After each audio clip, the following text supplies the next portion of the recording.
Bismillahirrahmanirrahim. Assalamu alaikum dear students. How are you all? Hope you all are fine and doing great. Today we are going to start 10th class biology. ठीक है, आज की class में हम start करने जा रहे हैं बायोलॉजी 10th क्लास की. ठीक है, और उसके फर्स्ट चैप्टर को आज हम डिस्कस करेंगे.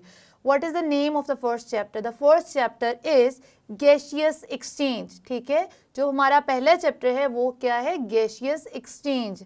तो सबसे पहले बात करते हैं what is gaseous exchange. What is gaseous exchange mean कि गैशियस एक्सचेंज होता क्या है. जैसे कि आपको पता है तमाम लिविंग ऑर्गेनिजम्स को अपने सर्वाइवल के लिए अपने इन्वायरमेंट से कुछ गैसेस को लेना होता है. ठीक है, और उनकी बॉडी में भी कुछ गैसेस जो है वो प्रोड्यूस होती हैं जिनको उन्होंने अपनी बॉडी से बाहर एलिमिनेट करना होता है. ठीक है, इस सारे प्रोसेस को जिसमें वो तमाम की तमाम जो है गैसेस लेते हैं अपने इन्वायरमेंट से और अपने इन्वायरमेंट में जो गैसेस हैं वो रिलीज़ करते हैं, उसको हम कहते हैं गैशियस एक्सचेंज. ठीक है, तो मोस्ट कॉमनली होता क्या है कि ऑर्गेनिज्म अपने इन्वायरमेंट से एयर लेते हैं जिसमें ऑक्सीजन होती है. ठीक है, एयर से ऑक्सीजन लेंगे और एयर में अपनी बॉडी में प्रोड्यूस होने वाली कार्बन डाइऑक्साइड को रिलीज कर देंगे. इसको हम कहेंगे गैशियस एक्सचेंज. तो क्या हो जाएगा? Take in oxygen and take out carbon dioxide. Organism क्या करते हैं? अपने इन्वायरमेंट से oxygen in the form of air अपनी बॉडी में लेके जाते हैं.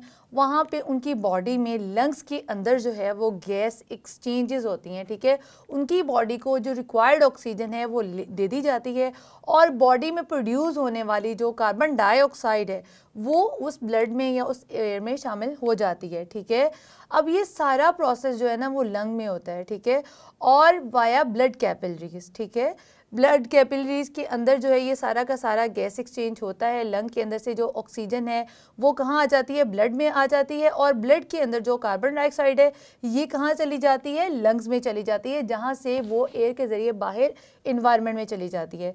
इस सारे के सारे प्रोसेस को हम कहते हैं गैशियस एक्सचेंज.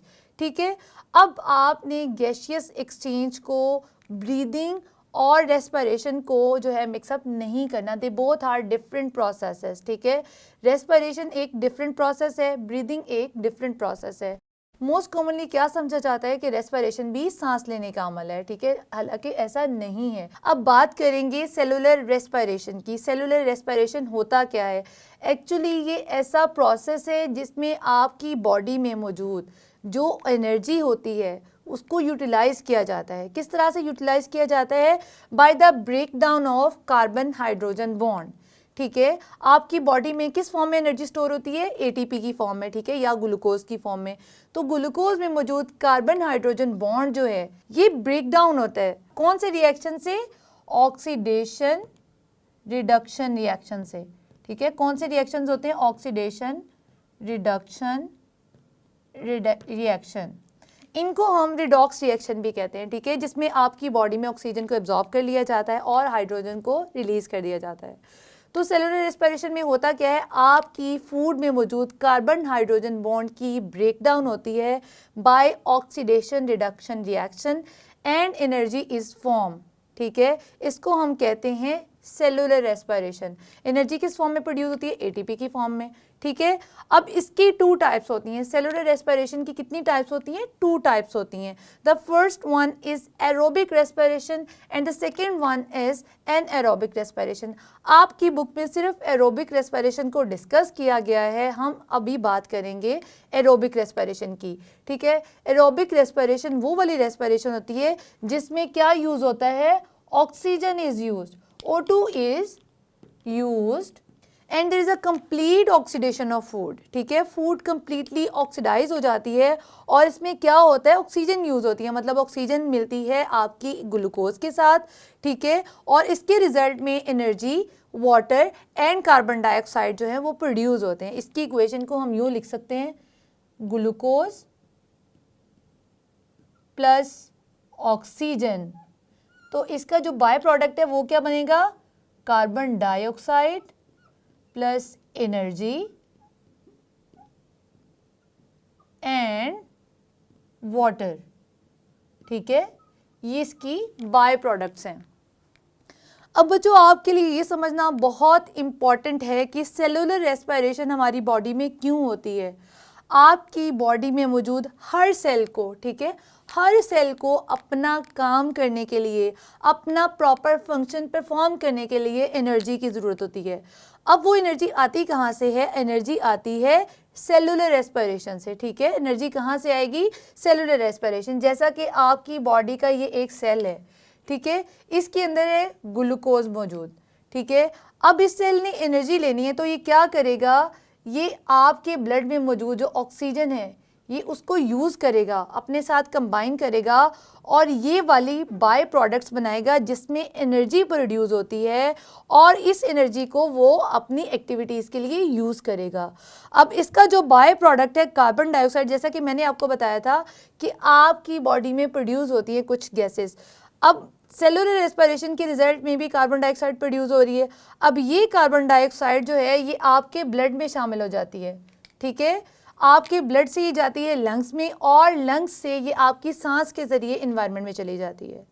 आपने इस चीज़ को अंडरस्टैंड करना है, इस चीज़ को समझना है, इसको कंफ्यूज नहीं करना ब्रीदिंग के साथ, क्योंकि ब्रीदिंग और cellular respiration two entirely different processes हैं, ठीक है। अब बात करते हैं ब्रीदिंग की। What is breathing?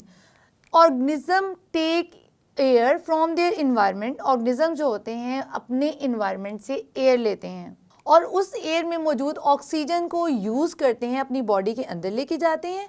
Then they gives out carbon dioxide in the air and then the carbon dioxide goes out to the environment, ठीक है। इस पूरे प्रोसेस में क्या होता है? ऑर्गेनिज्म जो हैं take in O2 from air, ठीक है। ऑर्गेनिज्म क्या करते हैं, या जो एनिमल्स होते हैं, हायर एनिमल्स की बात हो रही है, ठीक है। हर एनिमल में ब्रीदिंग का प्रोसेस जो है वो डिफरेंट होता है। प्लांट्स में डिफरेंट होता है, एनिमल में डिफरेंट होता है। तो हायर एनिमल्स और ह्यूमन बीइंग में ये होता है कि ऑर्गेनिज्म जो होते हैं एयर से ऑक्सीजन जो है उसको अपने अंदर से लेके जाते हैं एंड गिव्स आउट, क्या करते हैं बाहर निकाल, gives out carbon dioxide to air to the environment,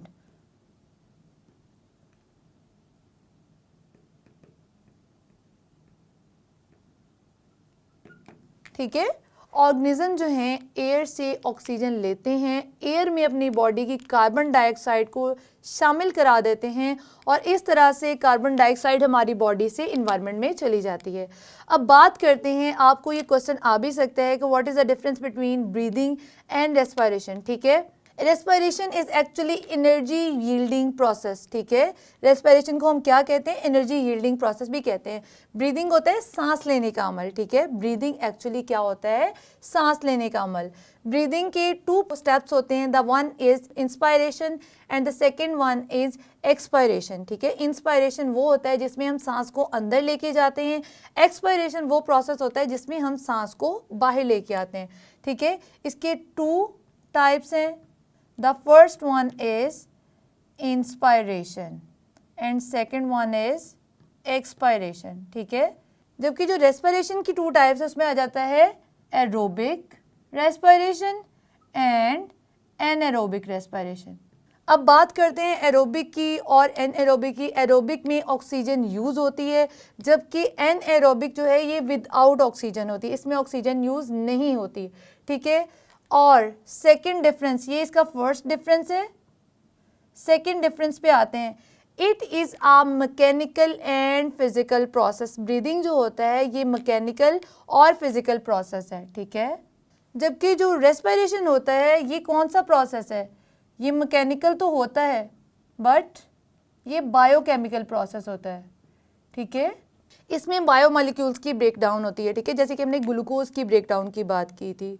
अब जो थर्ड डिफरेंस है वो ये होता है कि जो ब्रीदिंग है ये सांस लेने का अमल है, ठीक है। The process of taking in air to get oxygen from it and take out carbon dioxide, ठीक है। उस एयर में ये कार्बन डाइऑक्साइड को रिलीज कर दिया जाता है। जबकि जो रेस्पिरेशन है ये एनर्जी यील्डिंग प्रोसेस है। मोस्टली बोर्ड के एग्जाम में क्या होता है, ये पूछा जा सकता है differentiate between breathing and respiration, या फिर what is the difference between breathing and respiration.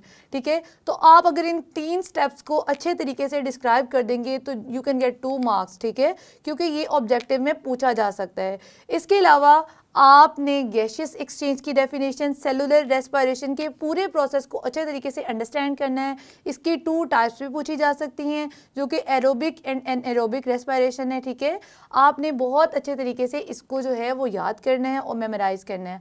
तो उम्मीद करती हूँ आज का लेसन आपने अच्छे तरीके से समझा होगा। मज़ीद अंडरस्टैंडिंग के लिए आपने अपनी बुक से इसको अच्छे तरीके से रीड आउट करना है और मेमोराइज करना है। मैं मिलूंगी अपनी नेक्स्ट क्लास में एक नए लेसन के साथ। तब तक के लिए अल्लाह हाफ़िज़।